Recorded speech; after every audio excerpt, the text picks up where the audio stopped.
This channel does not promote any violent, harmful, or illegal activities. All content provided by this channel is meant for an educational purpose only.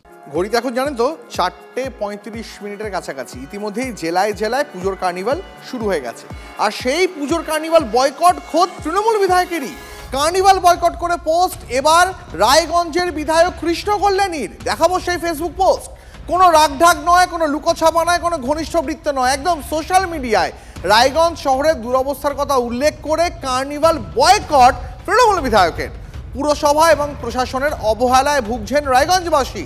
থমকে রয়েছে সাফাইয়ের কাজ, পরিকাঠামোর উন্নয়ন। প্রশাসনের বিরুদ্ধে একগুচ্ছ অভিযোগ, ব্যর্থতা, এই সমস্ত কিছুর অভিযোগ তুলে সরব খোদ শাসক দলের বিধায়ক।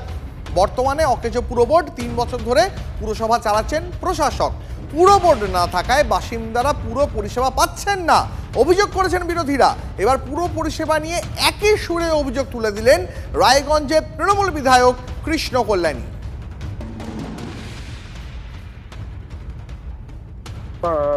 যে হিসাবে রায়গঞ্জ শহরে নোংরা আবর্জনার স্তূপ জমে আছে, সাধারণ মানুষ বাড়ির থেকে বেরোতে পারছেন না, ড্রেন প্লাবিত অবস্থায় রয়েছে, সব জায়গায় জল জমে আছে, দুর্গন্ধে বাড়ির থেকে বেরোনো মুশকিল। সেই জায়গায় আমি ওই কার্নিভালে সামিল হব, সেটা ধরে নেন আমার হৃদয়ের অন্তরস্থল থেকে মনে হলো এটা অনুচিত।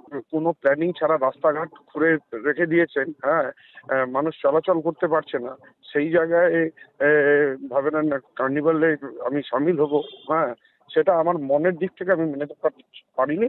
সেই জন্য কার্নিভাল থেকে বিরতি ছিলাম। সোশ্যাল মিডিয়ায় যেটা লিখেছি সেটা রায়গঞ্জের জনগণের আওয়াজটাই তুলে ধরেছি। বিধায়কই ঠিক করেন যে কোথায় কোন পরিকল্পনা মাফিক ড্রেন হবে বা রাস্তা হবে, এবং তার ঠিকাদাররাই সাধারণত আপনারা দেখেন রাস্তাঘাটে সেই সব কাজ তার মন মতো ঠিকাদার, সমস্ত কিছু তার মতো হচ্ছে। দলীয় যে সংগঠন সেটাও তার মতো করেই তৈরি হয়েছে। তা সত্ত্বেও উনি কেন হঠাৎ করে এরকম বিদ্রোহী বা বিপ্লবী হয়ে উঠলেন, এটা আমার মনে হচ্ছে শুধু যেটা উনি বলছেন সেটা কারণ না, অন্তর্নিহিত কোনো কারণের মধ্যে থাকতে পারে। মুখ্যমন্ত্রী মমতা বন্দ্যোপাধ্যায়ের নির্দেশ মতো এই কার্নিভাল প্রশাসন এবং পৌরসভা মিলে যৌথভাবে এটা করা হয়। তাতে উনি থাকবেন কি থাকবেন না ওনার ওটা ব্যক্তিগত ব্যাপার।